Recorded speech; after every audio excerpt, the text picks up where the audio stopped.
I've accessed it via the email round robin on the newsletter. There's a hyperlink. Do you want me to let me share it?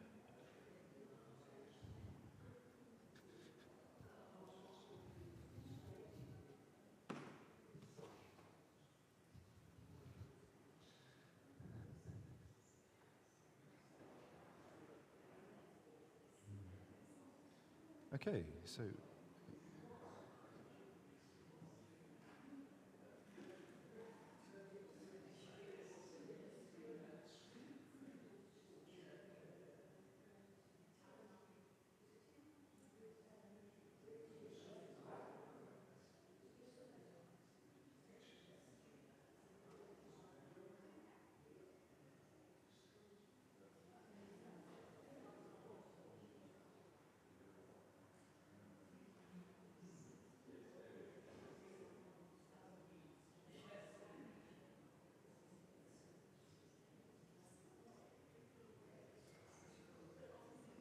well, friends, a very warm welcome to our annual parochial church meeting as we gather again for the opportunity to reflect on the year that's been and to consider some of the good things that we genuinely believe are in store for the parish in the year ahead. Just before we continue, just a couple of practicalities. This, as you know, is a game of two asymmetric halves. First, we have the election of wardens. Then in the second part of the meeting, we have the opportunity to reflect on the detail of the church's life, and there is an accompanying report for that. I'm very grateful to the tech team who have that report up on the screen nearest us, ready to go. But first of all, do I need to appoint Tim? Yeah, I should say, you know how it works. I try and look competent, but every now and then I'll quickly discreetly say, Tim, what am I doing? What am I doing here? Am I right in thinking we need to elect a secretary to this meeting first? Perfect. Okay. Well, in which case, we move on to the first item on the agenda. If I could just ask the tech team to move down a couple of pages to the agenda. We have the election of church wardens. Now, you know this, that in the life of the church, there are designated officers who share in the leadership of the parish. Their job is to support the vicar, to help look after the fabric of the building, but also to help look after people. And for a good while now, we have been blessed to be served by our good friend, Fleur. Fleur, you have served us so faithfully and so well, and I'm speaking now in my office as vicar because you long precede my time here. So I'm speaking more from the chair, as it were, from that office. And in your time, you have overseen a church roofing crisis, a pandemic, and an interregnum. These are no small things. And so, Fleur, we just wanted to show our appreciation for your hard work. Friends, let's just show our appreciation for Fleur.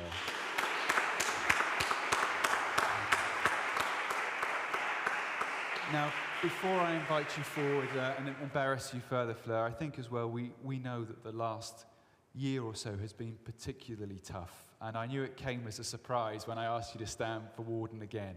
And the logic there is I didn't want you to feel that you had been retired by circumstance, but actually you had the opportunity to set things down when it felt right to you. And you've indicated that now is the time to do so. But Fleur, please, can you come forward because we have a gift for you. Oh, sorry, Giles, I've broken another one. You are very good. Sorry, Giles. So, we've had a rip round, we've had a red letter day event thing. This is for a 3-course lunch at the Savoy with a +1. Now, we don't want to sort of say that you'll definitely take John, because you might want to take Ari. But yeah, so sincere thanks for all you've done for that. Bless you. Let's have a hug. Yeah, Fleur, please do. I'm so moved. Thank you. You've made me proud of what you've just said, so bear with me. But thank you so much. It's been 10 years, and it's been an amazing 10 years. And yeah, lockdowns and roofing crises and interregnums and things were all interesting challenges. But Throughout everything, I have felt the love and support of everybody here, and particularly when I was ill. I never felt alone, and that's why I'd like to thank everyone here. So thank you for this, and thanks for everything. Bless you. Thank you, Phil. Thank you so much.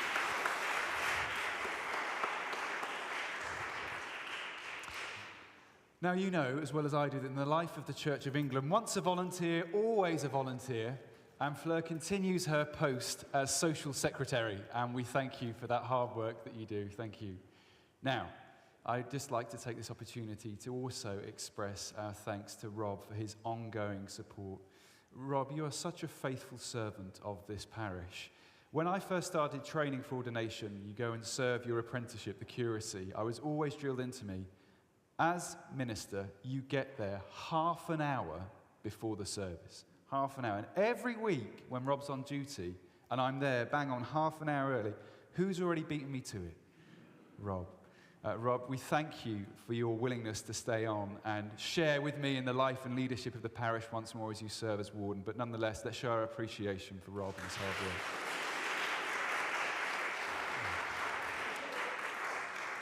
Now, that does mean that there is a vacancy for one of our wardens, and in advance of this meeting, I have received a nomination for someone to stand in that position. Tim, how do we do all due process here? Very good question. I think it's a show of hands. We've had a nomination for Sue Morris. We've had a nomination for Sue Morris. I'm assuming that Sue is happy to take the mantle on. Yes, she's not been nominated without consent. No. She knows of this. The two seconders, nomination is proposed and seconded by Liz and by Anna McPherson. And I think it's a show of hands to see if we all accept that. I think that's passed unanimously. Oh, be afraid. Sue, thank you so much for being willing to step into this position. I look forward to your pastoral and practical support as we approach a very significant point in the life of our parish. Sue, is there anything you'd like to say in advance of taking on the mantle? Or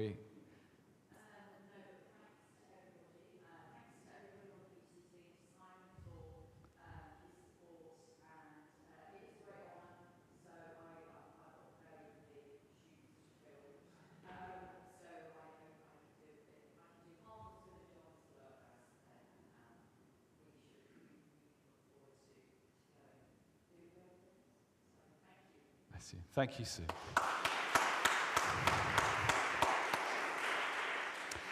So I did tell you there were two asymmetric halves, because that brings us to the end of the first point of our meeting, which is the election of church wardens. We now move forward with the annual parochial church meeting. And thank you, gentlemen, for being able to display the information on the screen. Before we continue, I just want to say that pulling the annual report together is a lot of work. And there are a few people that we need to thank for that. And I just want to take an opportunity to thank the main contributors. First of all, I'd like to express my thanks to Lucy James, who does so much to support our parish. Let's just give her a round of applause, even though she's not here. Lucy is the parish administrator, and through the years she's served us. Everything that has come our way in the life of the parish has passed over her desk, whether it's been large or small, and we're very grateful for her work. You would be doing me a great favour, friends, if just every now and then you could drop in and say hello to Lucy, or indeed, if you have her number, just to send her a text of encouragement, because she does such wonderful work, and so often it is behind the scenes. So we show our appreciation to Lucy. Second of all, I am a words person, but not so much a numbers person. And in that regard, I'm very grateful to support of John, who pulls our accounts together so faithfully each year. But more than that, presents them in a way that I can understand, which is a very useful skill indeed. John, I wonder if you could just come forward and receive a token of our appreciation.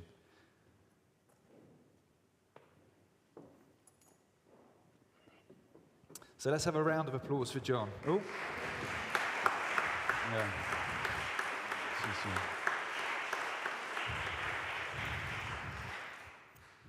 And we've presented him his bottle of wine ahead of his report so that you can know it's not dependent on the content of his report. John, we are genuinely so grateful and appreciative of what you do. Finally, I want to show my appreciation for Tim, our PCC secretary, who keeps the show on the road. As a registered charity, we do have to meet various obligations and various standards, and it's right that we should do so. And that requires someone with an eye for detail, and that is Tim. So, Tim, I have something for you as well. Let's show our appreciation to Tim as our PCC secretary. Cheers. Thanks for being here.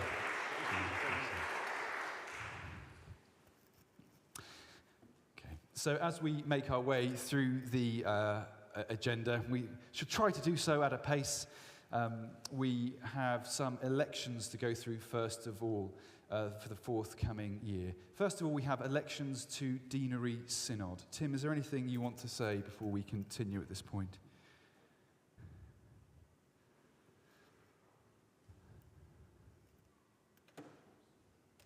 There you go. Yeah, good to go. As a parish, we are allocated a number of deanery synod places, depending on the size of our electoral roll.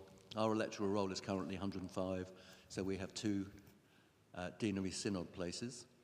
Anna McPherson is already a deanery synod rep by virtue of the fact she's a lay minister, and we have 2 other places.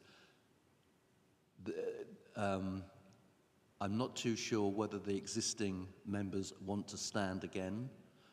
If they do, please put your hand up. If they don't, leave your hand down. Right, that means that we've got 2 places left. So if anybody would like to be a Deanery Synod rep, let us know. Then just probably let Simon know, and then we can let you know what to do. So, just in case you're unaware as to how the Church of England operates, there is its senior-most governing body, which is called General Synod, and then the country is broken down into sort of county-sized areas called dioceses. We're part of the Diocese of London, and each diocese is therein broken into deaneries. So the deanery is made up of about 8 parishes, and it's an opportunity to come together to think more strategically about the life of the local church on that area sort of level.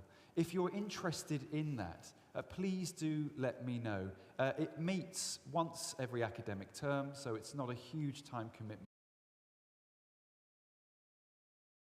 The Parochial Church Council, because I believe we have some vacancies on the PCC, Tim.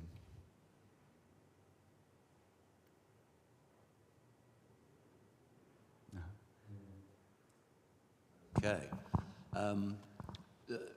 The existing PCC members are listed in the annual report, and I haven't had any notification from them that they wish to stand down, so I'm assuming that all existing members of the PCC would like to continue in office. We have a tradition at this church that all members of the PCC stand down every year and are re-elected every year, so there's an annual election. In some churches, it's run every 3 years, so a third stand down each year, but ours is annual. We do have a number of we have about three or four vacancies. Again, the size of the PCC is dependent on the electoral roll. If anybody would like to stand in addition to the existing members, please let Simon know. In terms of due process, I think the trick is, could the existing PCC members just stand up for a moment so we know who we all are? I'm one. That's great. Do you all want to stand again? Excellent. Thank you. Okay, so that's Simon and I. Simon and I are most grateful. Alex at the back is standing up. So you've joined PCC. Thank you, Alex. Well done. We have one place. Thank you very much. You can sit down now. Thank you so much. I think the only thing I would say to add some nuance to that is it has been a challenging year, as you know, but we have real exciting opportunities in front of us. If you want to be at the forefront of that decision-making process, then maybe the PCC is for you. There's lots to discuss. There's lots to move forward. But if you want to have an active hand in shaping that, then please do consider joining the PCC. We meet every other month, and we meet in the Blue Room round a table, and we just discuss the life of the church. Yes, a lot of that is practical, but that's the nature of a governing body. But it is an opportunity to really lead in the life of this community. If you feel like that's something you're interested in, please do come and speak with me. We'd love to take that forward. Now, the appointment of an independent examiner. This is a really important piece of financial apparatus. Tim, did you want to say anything about this? We've had David Loftus has been the independent examiner. And if it was a larger company, that would be the audit team or an auditor. Because of the size of this organisation and because we are a registered charity, we use David. He's been our examiner for many, many years. Very, very good. And it's a show of hands to say, would you like, or should we continue with his appointment as the independent examiner? Yep. Yes, notice John's hand went straight up. So, yes, I think we're all in favour. Thank you. Thank you very much for that. Excellent. So we move on to item 2, minutes of the last annual meeting. They have been circulated in advance of this meeting. Can just by show of hands, are you happy to approve that as an accurate record of our meeting? John has got his hands up. Oh. Okay. So yeah, someone to approve that they are an accurate record of that meeting. Giles, lovely. And then Sue, lovely. Thank you very much. So we move on to reports. In advance of this meeting, a number of reports were forwarded to Lucy, who compiled them into this wonderful document, and we'll have the opportunity to go through them. It's more that we take them as read, but there might well be just a few points that we might want to take from them. Just as I scroll down, so John, I want to leave the Treasurer's report till last, as it were, so you get a good opportunity to present on that. You've had reports from the church wardens, and one from the PCC, Deanery Synod, and then we come to our team reports. So the team reports really reflect the life of our parish, because these are teams that we have organised and arranged, and they reflect our priorities. And the first one is from the Eco Church team. And I'd just like to thank that team for all their hard work. And I think it's widely known now, but in the last month or so, we have been upgraded from a bronze award to a silver award Eco Church, which is a nationally recognised accolade. So can we just show our appreciation for that team? Tim, is there anything you'd like to add to that? I was in York Minster a few weeks ago, and I noticed that York Minster are gold Eco Church. So I'm thinking, well, we've got silver now, what's next? And we're looking to, we have to complete a survey. The survey gives us enough information to say how far away we are from gold. See, it's a sort of a gap analysis. And so we're going to do the survey just to see where we're at. But we do have a small but perfectly formed team, but we are looking for one more volunteer to join the team. We meet 3, maybe 4 times a year just to discuss what needs doing. So if you're interested in joining our small team, a small incentive is that we meet in the Blucher, and I'll buy the first drink. So if you'd like to join the team, it's a pretty small commitment. Please let me know. We can take that forward. But it looks as though we'll probably certainly complete the survey to see if gold is, how far away it is or not. As we continue through the team reports, something else I wanted to note was the wonderful work that's been happening in our gardens. And as you walk through, you'll see that it's just a really splendid space that's so well curated. There is a report, again, I take that as read, but I didn't want to let the opportunity pass us by without thanking our master and commander in all things gardening related, Paul Butler. Paul, thank you so much for all your hard work.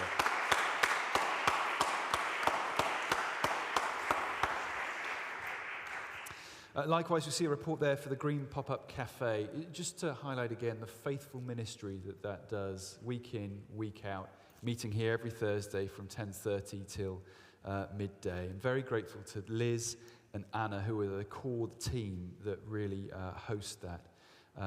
Very grateful and do a lot of hard work. And actually, I've missed out some of that. Ray is part of the core team as well. So Ray, thank you for that. Can we just show our appreciation to Liz, Anna and Ray?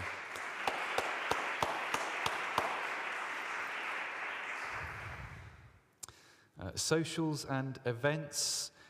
It's always a great joy to go out for food. And I have heard that when it comes to the men's social, we are lacking in imagination because we always love to go for a curry. But there's a reason we love to go for a curry. It hits the spot. Why change it? If it's not broke, don't fix it. So we do have some socials coming up. But again, Fleur and John, thank you for your hard work in making sure we have the opportunity to come together in fellowship over the table, over food and drink. So yeah, appreciation to Fleur and to John. Thank you.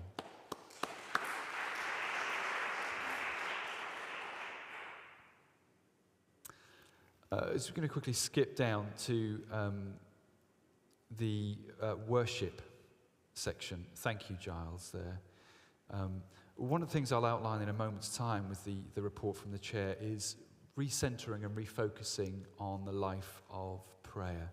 I'm very grateful to Ruth, who organises a discreet prayer chain, such that whenever there is a prayer request in the life of the community, Ruth keeps us well informed about it.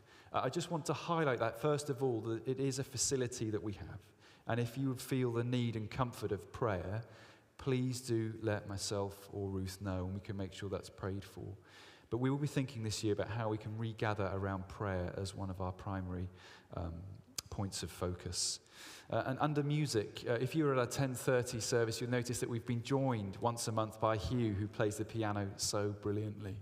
Just to highlight that one of our goals going forward is trying to get to the point where all our music across all our services is live. We're trying to come away from the use of recorded music, which I think, Giles, that was one of your goals since about the time I put my foot in the door. You said, right, this is where I really want to get to with music. It is wonderful that we are making positive steps in that direction. We only have one service a month now that is supported by recorded music, but we want to get there where it's supported by live music. Giles, is there anything else that you would wish to add to that report? No? Lovely. Tech team, well, I should be mentioning some technological developments in a moment's time. And then there are the children and youth reports. I'm going to come back to the hard work of our children's volunteers in a moment's time. But I think that's it in terms of the reports received, other than to receive an update from the Treasurer with the finance report. So I'm going to hand over to John now, who's going to talk us through some of the facts and the figures related to this past year. Thanks, John.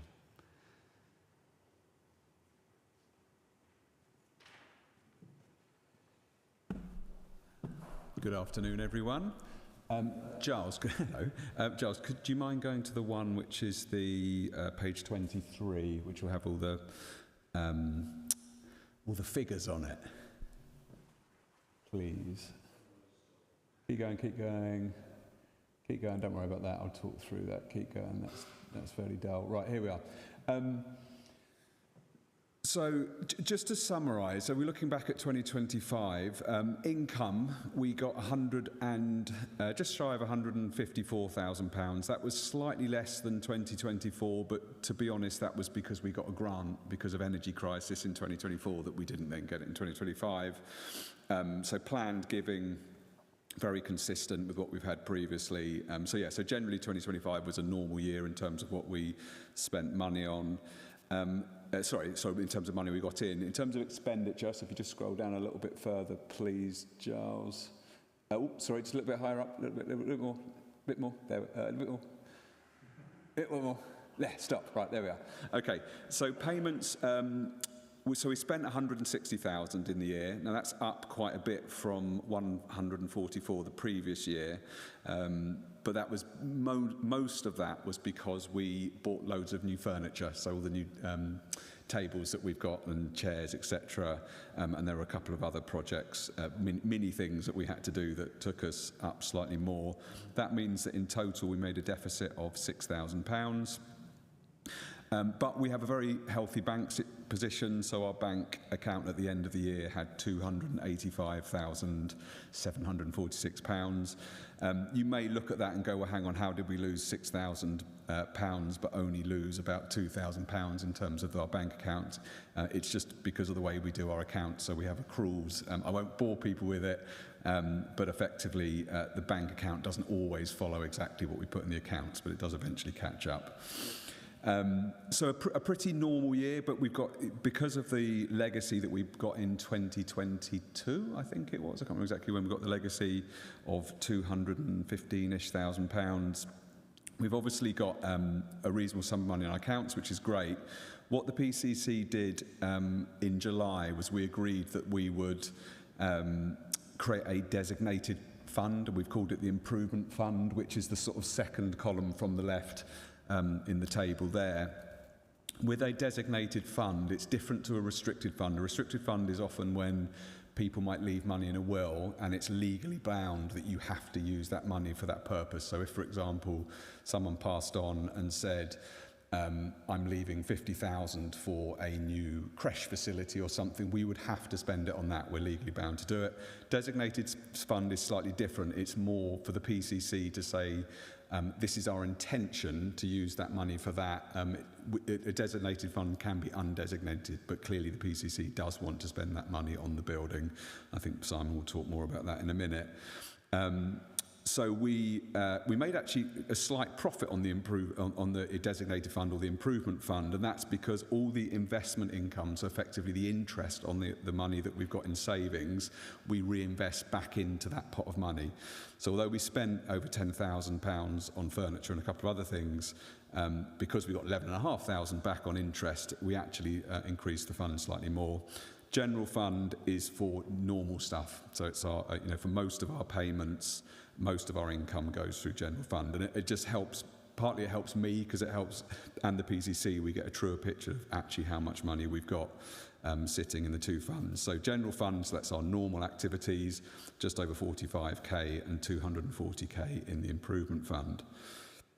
Just very, very quickly looking ahead to 2026. There's a slight typo in the report where I say that we in 2025 we'll be paying 102k to the common fund. That's actually 2026 that we will be, but the common fund remains our biggest share of costs, so it's just over £100,000. Obviously difficult times, just generally financially, cost of living, so all the things that affect people personally affect us as a church, so cost of labour, so cleaning, etc. They all go up. Cost of heating, although actually not having a boiler actually means we spend a little bit less on heating, which is a slight blessing. But obviously we want that working, and things like utility bills. Our insurance has just gone up by over £1,000, which is now £6,500. We're aware that there is a slight issue with the boiler, not the boiler. We know there's an issue with the boiler, with the organ, that no doubt will cost us some money to get resolved as well. So it is a challenging time ahead. Just last reflection from me, around £90,000 of our income last year comes from people, comes from donations, so whether that's through yellow envelopes in service, or people tapping their cards in service, or standing orders, or parish giving scheme, which is my personal favourite. Thank you. So, that's £90,000 is a huge sum of money, and it's nearly 2/3 of the income that we get.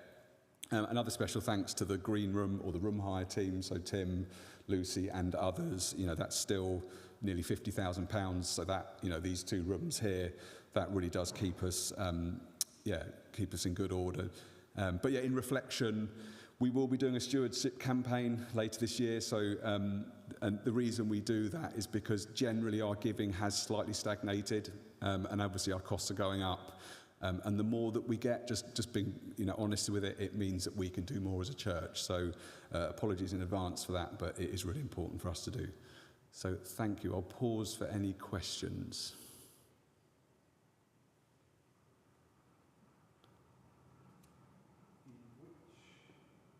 Okay, case, yeah, can we just show our appreciation to John again for all his hard work? Thank you, John. There is an item of business against this. We now have to, we have the approval of the annual report and accounts this year. Tim, could you just talk us through the process?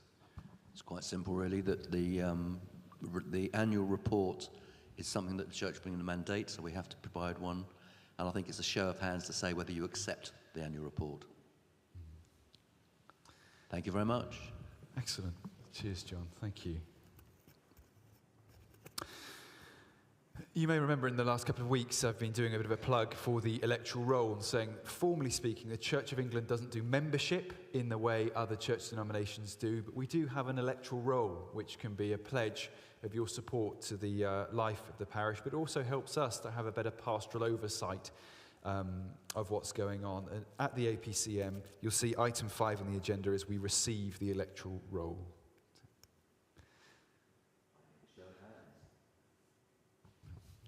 Thank you very much. Excellent. Well, now we come to the chairman's report, or the vicar's report. And in terms of length, it feels, as you were reading through the document, no doubt, that it's a bit of a monster report, but in some sense, it's been a bit of a monster year, hasn't it? It's been a tricky year, and we're going to reflect on that now. But I open my report with this scripture. Commit to the Lord whatever it is you do, and he will establish your plans. So friends, it's long been my custom to use the Vicar's report as an opportunity to say thank you to the many volunteers who do so much hard work to support our parish.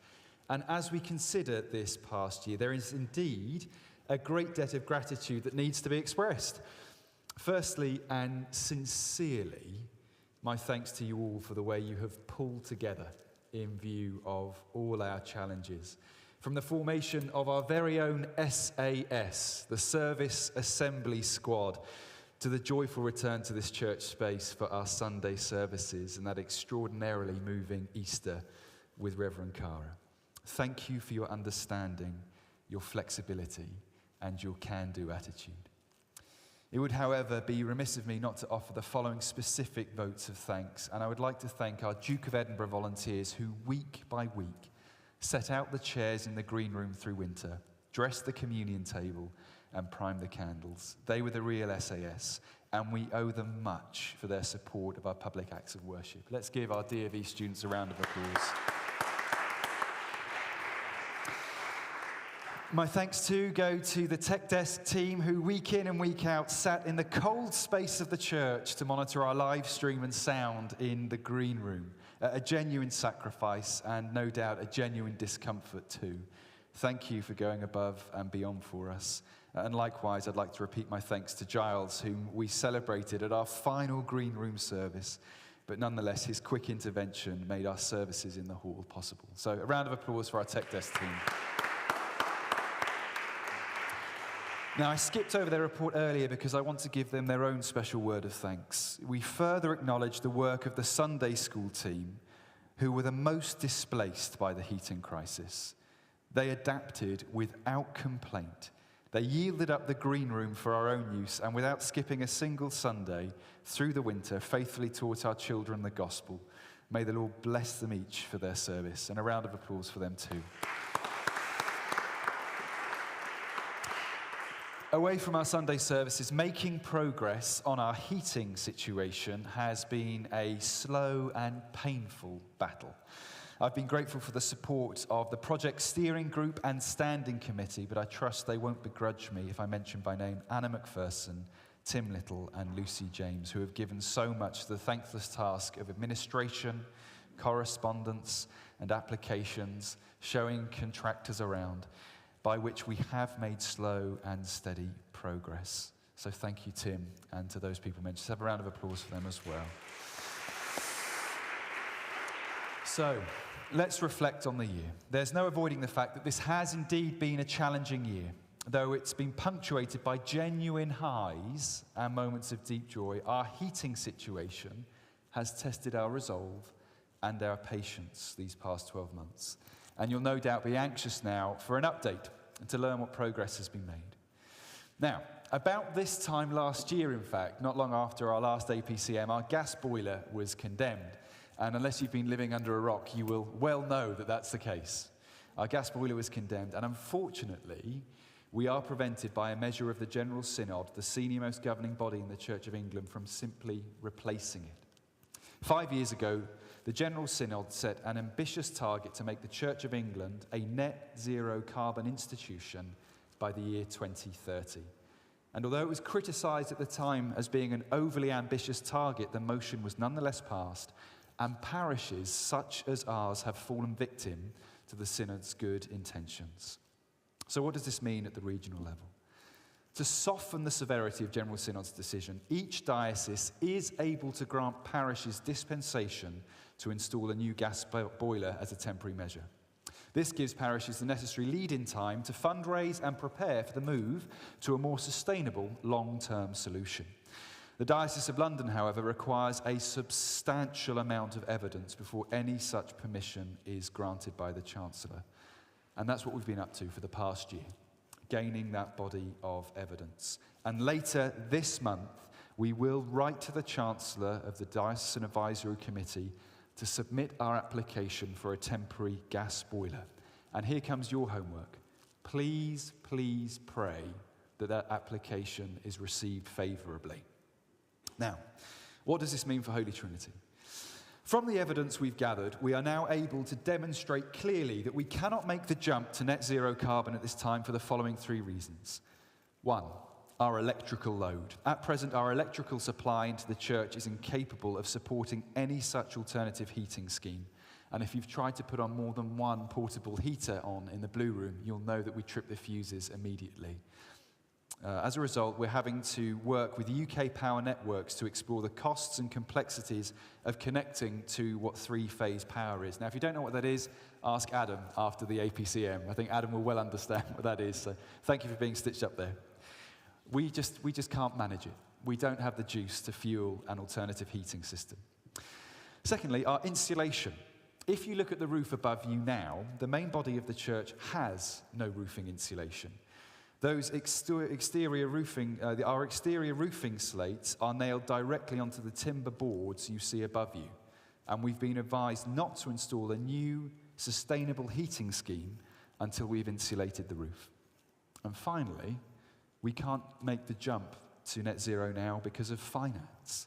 The cost of alternative heating schemes and insulation throughout the church far exceeds our present means, including the 2022 legacy. Now, we're grateful for the support of Kevin Rogers at the diocese, who's advised us that we should take a phased approach over a minimum of a 4 to 5 year period in which we seek to address these challenges, funding the associated work through grants and funding bids. Now, you'll recall that when we moved our services into the green room, we launched a project to make Holy Trinity lighter, brighter, and warmer. And we spoke of renovating our beloved church building to make it better suited to our vision to be a space of welcome, witness, and worship.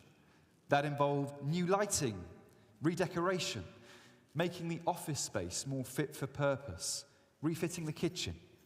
But now that we better understand the costs and timescales involved with sustainable heating schemes, it's clear that we are now dealing with 2 projects rather than 1. There is what we're going to call the Legacy Project, which refers to the improvements and renovations we wish to fund primarily from the legacy. And then there is what we're going to call the Sustainability Project, the longer-term enterprise to move toward a sustainable heating scheme. And we hope to finance that second project through grants and the support of the diocese through funds released from the sale of a diocesan-owned asset. Now, here's the first step. Critical to both of those projects is gaining the approval of that temporary gas boiler in the next few months. No one here wants to have another chilly winter. Please do pray again that our application is well received by the Chancellor. So, 2026, here comes the good news, friends. Progress continues.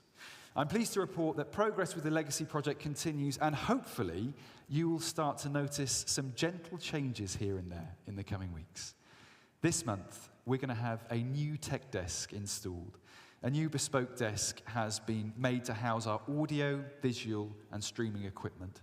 Securing those assets is an important step to making the building accessible during the week to members of the public for private prayer and reflection. I know Giles is very, very excited about that. In August, we are hoping to fit a new kitchen. Over the summer holidays, when use of the green room is at its quietest, we intend to fit a new kitchen, including new appliances. For many third-party users, the kitchen is the first point of entry into the building, and at present, it doesn't communicate a particularly warm or pleasant welcome. This will help us to comply with new hygiene and health and safety standards which have come into effect. And we are hoping this year as well to gain grant success in getting our clock tower working again, so that our clock tells the right time. We've started the application process to a national fund for church towers and spires. The tower is symbolic of our presence in the community, and the message communicated by a stop clock and silent bell isn't great. While we cannot promise grant success, we are hopeful to make progress this year nonetheless. So, as we think about next year, here are some good things to come. We do hope that next year to install a new lighting system in here. If you've ever been responsible for unlocking the church building and turning the lights on, you know you have to walk to about 70 different locations to turn all the lights on. The idea is to install a new system that provides zoned lighting and is very easy to operate. We have awarded the contract for the design and the fitting out of the new lighting scheme to a company called Church Electrical Solutions, CES. I have worked with them before in a previous parish, and they are just brilliant. They are so helpful and useful. We hope to install that work next year. Redecoration. Subject to the successful installation of the new lighting scheme, we'll then be in a position to redecorate the main body of the church, and we already have faculty permission to do that, but we don't want to decorate it first before we implement major work. As John mentioned, we are incredibly grateful for all you give of your time, talents, and finances to support the life of our church.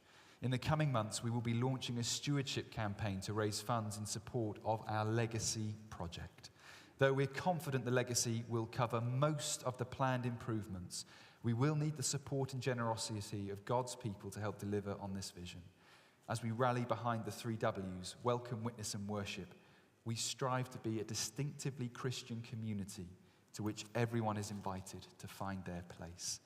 No doubt there'll be a suitably grueling sponsorship challenge for the vicar by way of a fundraiser, but before that, we'll seek to arrange a meeting with an open invitation to our wider community, where we'll share the full details of the project, the costs involved, and critically, the sum we're looking to raise.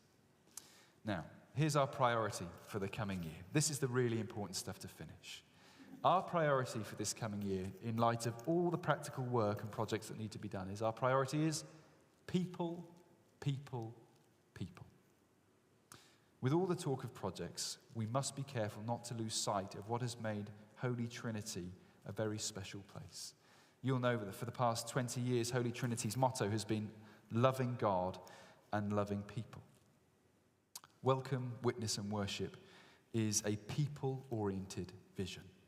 Our investment in the fabric of our building serves that purpose. It's done so that we can better invest in the people whom we seek to serve. And in view of this, our focus for ministry in the coming year will center on these following 3 priorities. First, resourcing prayer and pastoral care. We need to think strategically about how we equip those who care and pray for our community. Second priority is supporting our midweek groups, how we support existing midweek groups, start new ones, and create new opportunities for fellowship and Bible study. And then thirdly, growing our volunteer teams, making pathways into service and leadership in the church clearer, enabling people to deploy their gifts and graces much sooner. There's much to celebrate in the life of our church, and there is a lot going on. But I hope in the coming weeks, as you see modest changes begin to materialize, you will feel excited and energized by the prospect of the future. And over all these things, of course, we seek the Lord's blessing. So let me finish where we started. Commit to the Lord whatever you do, and he will establish your plans. Thank you. So that concludes the chairman's report. I just want to open the floor up now briefly for any questions that you may wish to ask, either of myself, Secretary, or any members of the PCC. Well then, in which case we shall conclude our meeting, the time being 12:29. Friends, let's stand and close with the words of the grace. So we encourage each other by saying, may the grace of our Lord Jesus Christ and the love of God and the fellowship of His Holy Spirit be with us all evermore. Amen. Thank you very much for joining us at our APCM. Thank you.